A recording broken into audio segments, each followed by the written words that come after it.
Okay guys, pinagluto namin si Sky ng kanyang baon sa school. Ito yung baon niya ngayon. Corn beef na may mushroom. Ito na si Sky, nagbibihis na ang kanyang uniform. Papa, may license na ako, pero mini. Ito ka. Pwede ko lagay sa sasakyan ko na Lego. Sige. Ang hirap gumising sa umaga. Pang umaga na kasi si Sky. Dati kasi pang gabi siya. Okay guys, nahatid ko na si Sky sa kanyang school. Pero parang gusto kong maglugaw. Maglulugaw ako. Ayaw sumama ni Arlene eh. Di ako na lang.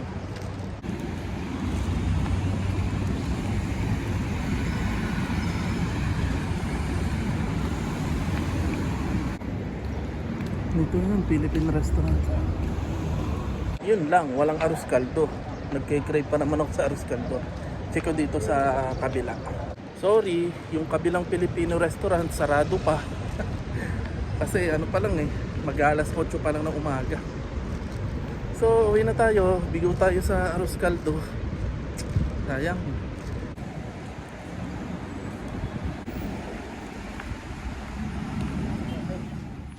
Walang arroz caldo. Siguro dahil tag-init o summer. Sobrang humid. Kaya siguro hindi na sila nagtitinda ng arroz caldo pansamantala. Sa winter na lang ulit. May binala ako dito. Paminta. Kasi wala naman paminta. Tapos cream of mushroom. Nagluluto ako mamaya ng manok with cream of mushroom. Siyempre, kailangan may mushroom. Okay, so guys, mamaya na lang ulit. Guys, niluto ko na yung binili ko kanina. Hindi ko na i-video kung paano ko niluto. Nakalimutan ko. Ito kinakain na ng misis. Ang lasa? Masarap. Lasang Jollibee ng burger steak. Okay guys, nasundo na natin si Sky sa school. Guys, nandito na kami sa bahay. Hindi ko na i-video yung pagkuha kay Sky sa school kasi magka-violation pa tayo kasi dito maraming bawal. Alam niyo naman na Muslim country to, hindi kagaya sa Pilipinas na democratic at malaya, mas maluwag kumbaga. Dito stricto. Mamaya mamakuna natin yung ibang estudyante o kung sino pa man mareklamo pa tayo, mahirap na. Dito pa naman sobrang stricto. Konting pagkakamali may aksyon. Lalo na kapag babae, pwede kang bigyan ng problema anytime. Matingnan mo lang, pwede ka nang gawa ng problema. Ingat-ingat lang tayo. So ngayon ay Huwebes, July 9, alas 2 ng hapon. Bukas ay Friday na, last day ng school ni Sky. Ano na niya, day off daw niya. 2 araw niyang day off, Sabado at Linggo. Hindi last day, kumbaga huling kasi Biyernes na, Sabado at Linggo wala siyang pasok. Pero sa Lunes may pasok pa rin siya. Yun ang ibig kong sabihin. So paano guys, mamaya na lang ulit. Baka matulog kami ni Sky or mamaya lumabas kami. So kahapon lumabas nga kami, sinamahan niya ako mag-jogging. Kasi araw-araw na akong nagja-jogging. Mahirap kasi yung hindi nagja-jogging. 2, 3 araw kang hindi nakapag-jogging o itinigil mo. Masakit na ulit yung katawan mo. Masakit na ulit yung mga litid-litid mo. Iba talaga pag umiidad na. Kapag 40 years old na pataas. Ay ako, 45 na ako. So paano, mamaya na lang po ulit. Kaya yung bang niluto ko sa yung baan, okay ba? Masarap ba? Yung niluto ni Papa? Infinity, unlimited, unlimited, unlimited, unlimited. So guys, ganun ang ginagawa namin dito. Sa gabi bago matulog, nagluluto na kami ng pagkain para kay Sky. Tapos sa umaga, bago siya pumasok, ipinapainit na lang namin.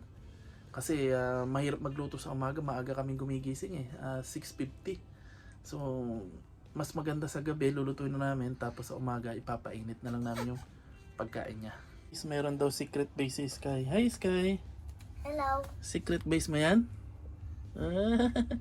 Nanonood ka dyan? Patingin nga. Wow! Naalala ko tuloy nung bata pa ako. Pinapahanginan ko si Sky kasi nagpapawis siya. Pinagpapawisan yung kanyang likod at saka ulo. Tinatapatan ko ng electric fan para hindi siya pagpawisan. Nakakaawa naman kasi. Basang-basa yung unan niya kasi gawa ng ulo niya, pawis. Okay guys, magpapapawis naman ako. Jogging muna. Tapos si Sky isasama ko kasi wala siyang kasama dito sa kwarto. So tara. So may dala na akong towel at saka tubig ni Sky. Okay guys, nandito na kami sa labas. Papunta na kami sa park. Okay guys, nandito na kami sa park ni Sky. So mamaya na lang ulit at kami magja-jogging muna.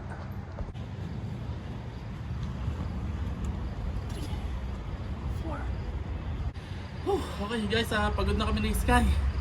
Pauwi na kami, solve na. Tumakbo kami ni Sky, siya naka-scooter. Tapos nagano kami, stretching. So guys, sana kayo din, huwag niyong kalilimutan ang inyong kalusugan. Ito'y isa ring kayamanan. Lalo na yung mga katulad ko, 45 na. Lagi niyo i-priority yung pag-exercise. So ayan, hanggang dito na lang at uuwi na kami ni Sky. See you na lang mamaya sa bahay. Sky, dito ka sa kaliwa ko para pag umatras yung sasakyan, ako yung unang mabubunggo, hindi ikaw. Okay guys, nandito na kami ni Sky sa bahay. Nakabalik na kami at pagpalit na rin naman ng damit kasi pawis na pawis. May nagtatanong nga pala, nakita ko dun sa comment kung ano daw ibig sabihin ng Jasky. Oo nga no, hindi nga pala ako nakakapagpakilala o hindi ako nagpapakilala sa intro kung sino nga pala ako. Guys, ako nga pala si Jason as J.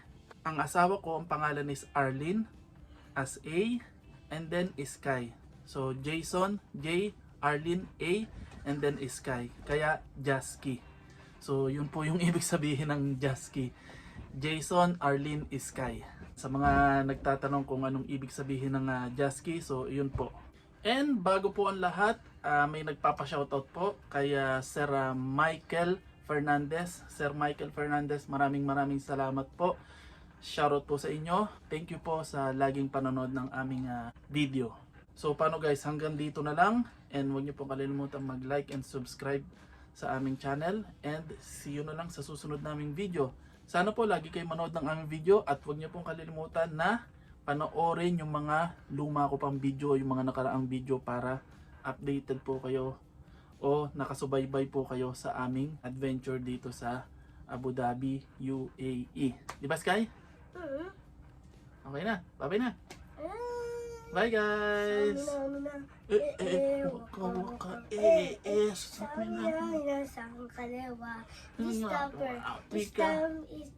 It's time for Africa. No. Oh. Okay, bye! Bye.